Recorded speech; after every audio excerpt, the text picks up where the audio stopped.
warahmatullahi wabarakatuh. Waalaikumsalam warahmatullahi wabarakatuh.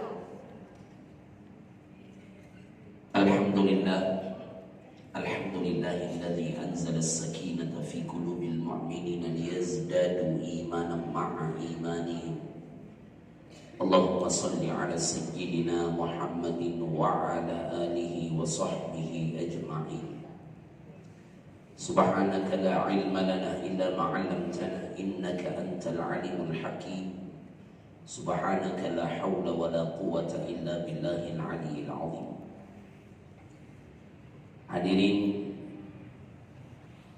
ibu-ibu majelis ta'lim yang insyaallah dimuliakan oleh Allah, Ketua Majelis Ta'lim Kecamatan Talok dan jajarannya, Ketua Majelis Ta'lim Kelurahan Sekecamatan Talok, dan semua yang insyaallah dimuliakan oleh Allah Subhanahu wa taala.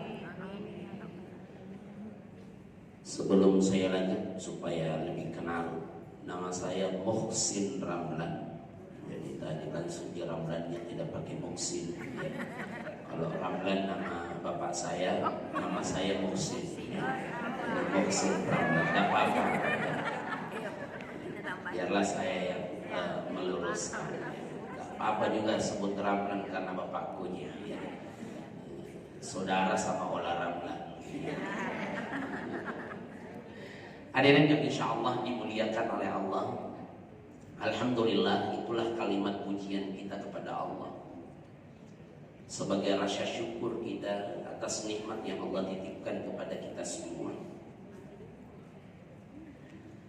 Kata Aisyah, Nabi itu selalu mengucap alhamdulillah di setiap kondisi apapun.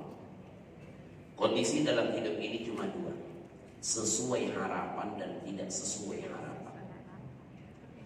Kalau sesuai harapan hidup, maka Nabi mengucap alhamdulillahilladzi bini'matihi tatimmus shalihat. Segala puji bagi Allah atas segala nikmat dan sempurnalah kebaikan di dalamnya sesuai harapan.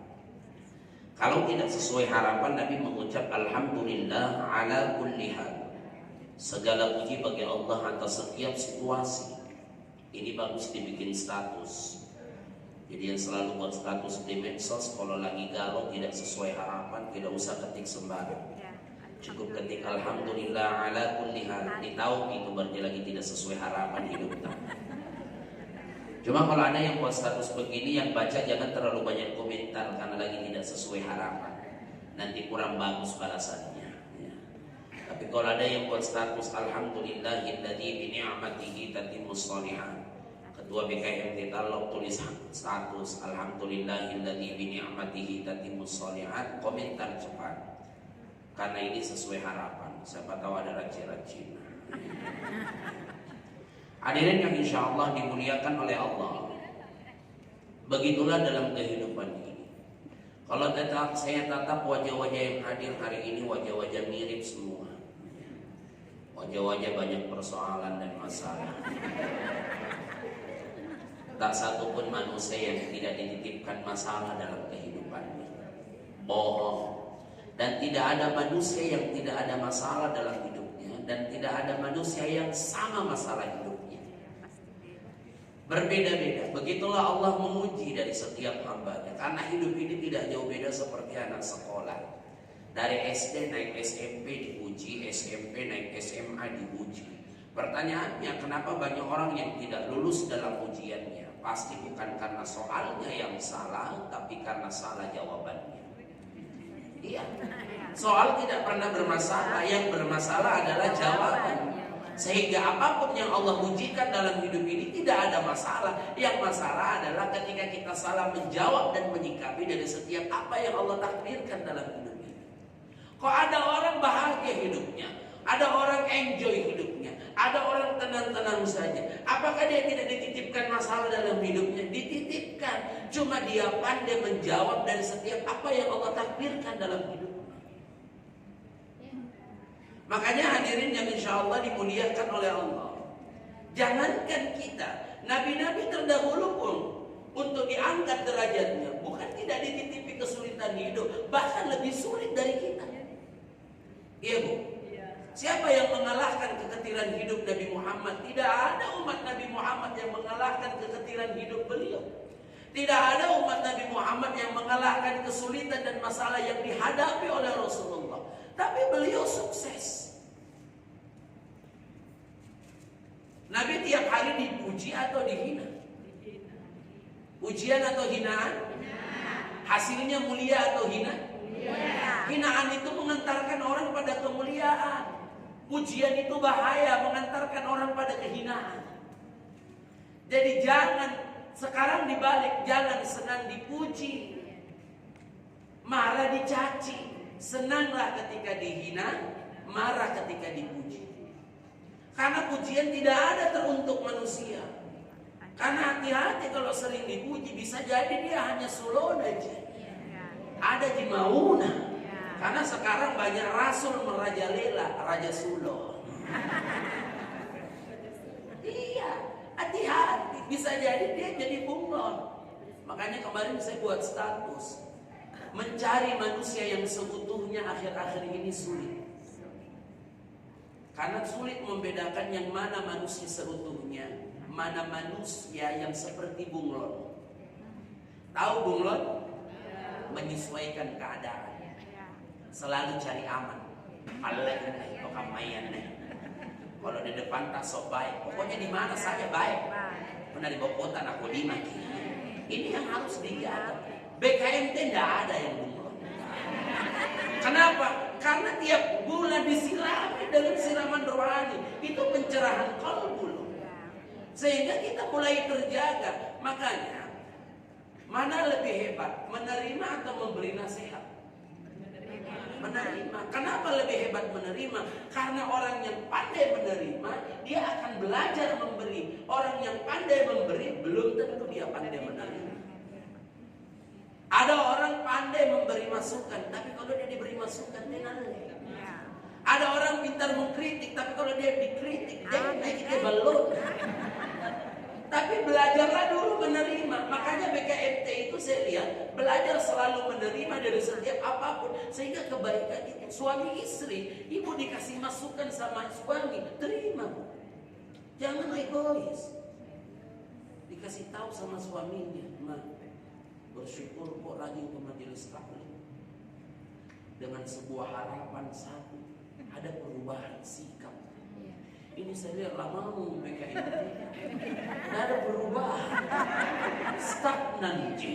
Sipan pilak pala ruang, koro-koro, nangai mojo. Ini kan rajin untuk BKMT ada perubahan. Ini saya lihat tidak ada perubahan. Baju seragam ini selalu berubah.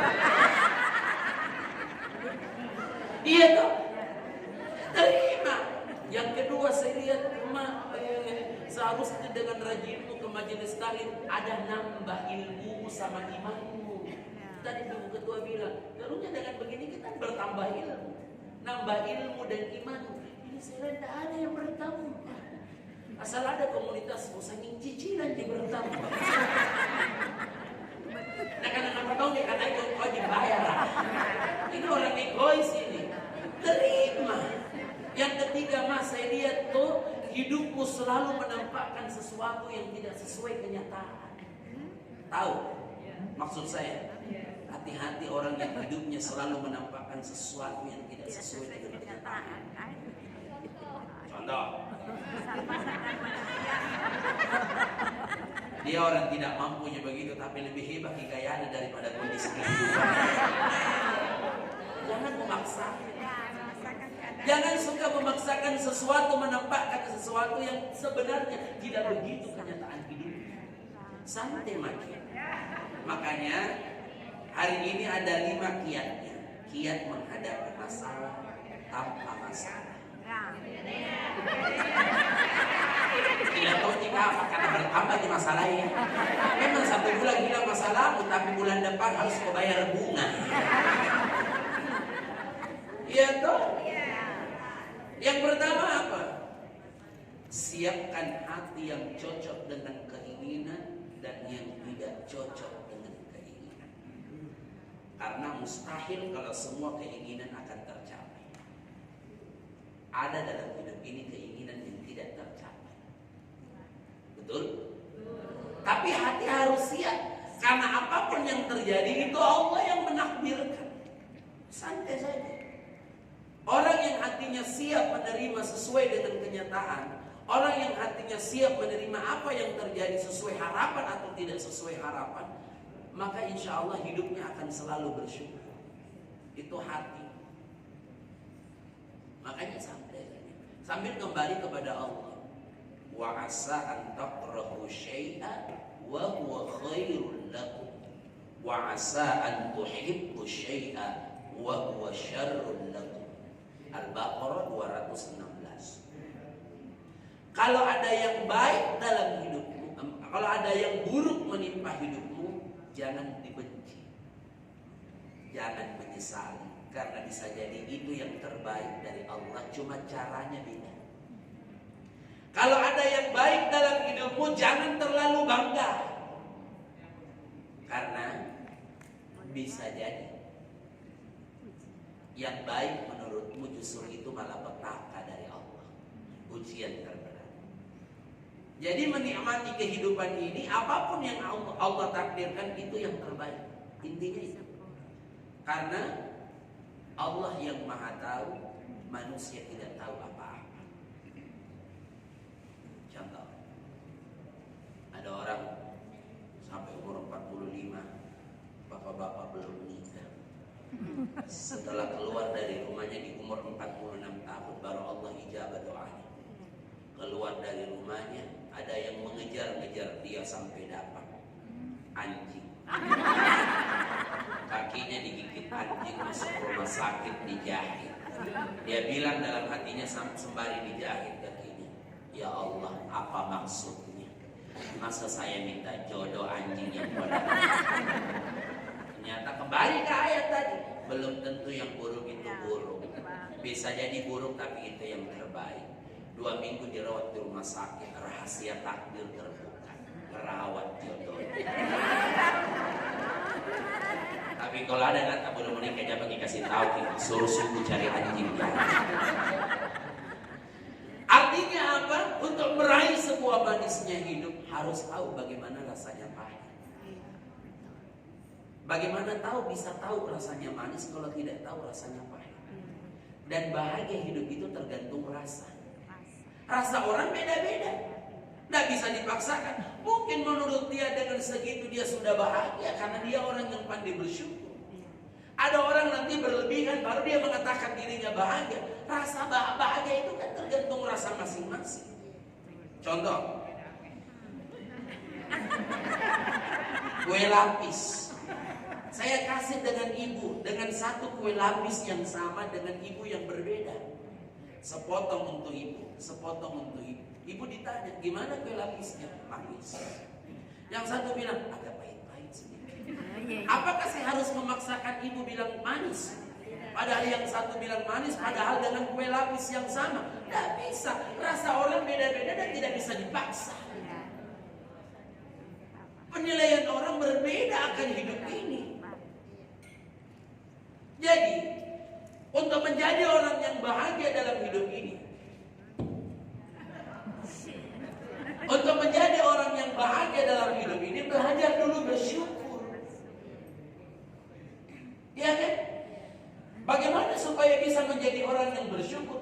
Jangan suka membandingkan hidup kita dengan orang lain tentang urusan dunia.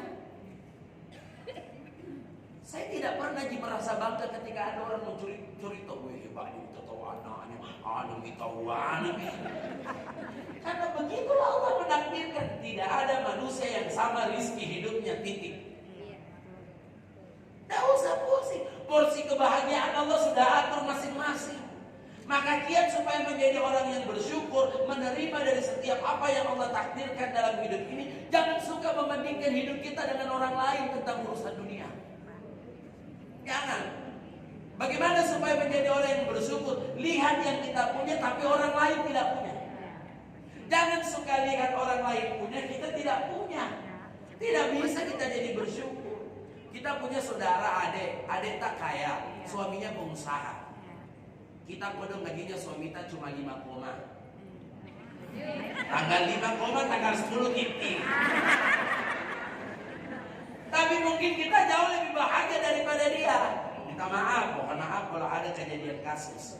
Tidak bermaksud menyinggung. Nah dibuang kapal celengan. Ini ada kapolri supaya celengan. Sudah dibuka. Jangan lihat sisi materi, tapi lihat sisi yang lain. Oke dia banyak uang, tapi mohon maaf, ada yang dia tidak punya, kita punya. Dia sampai hari ini belum punya anak, kita punya anak. Iya, betul. Porsi kebahagiaannya beda. Ya. Yang satu jangan dia ada anaknya kita, tapi kau dikasih materi. Iya. Ada orang yang diberikan ini, ada orang yang diberikan ini, beda loh. Iya. Oke, dia punya anak juga Ustaz, saya juga punya anak. Lihat dari sisi anaknya. Kita alhamdulillah tidak ada materi, ada anak. Dia ada materi, ada anaknya. Tapi lihat sisi yang lain. Kita anak tak tinggal alhamdulillah soleh-solehah semua. Dia 3 anaknya, 1 pengedar, 1 pacar, 1 pemain. Itu kan porsi kebahagiaan. Bahagia itu tergantung rasa syukur kita dalam hidup ini. Maka yang pertama siapkan hati yang cocok dengan keinginan dan yang tidak cocok dengan keinginan. 2. Saya harus asar di Arupala. Makanya tadi saya agak lama menunggu di luar. Kenapa ini 1:30 dari telepon-telepon? Kita pulang kalau masuk ke dalam sini tak duduk. Jadi saya menunggu di mobil. Kan sebada duhur. Kalau aku bada duhur. Dia sampai 3:30 bada duhur atau tidak. Selama belum biasa asar. Kenapa ini 3:30 dari telepon? Telepon balik ibu yang telepon kan majelis taklim yang kelurahan.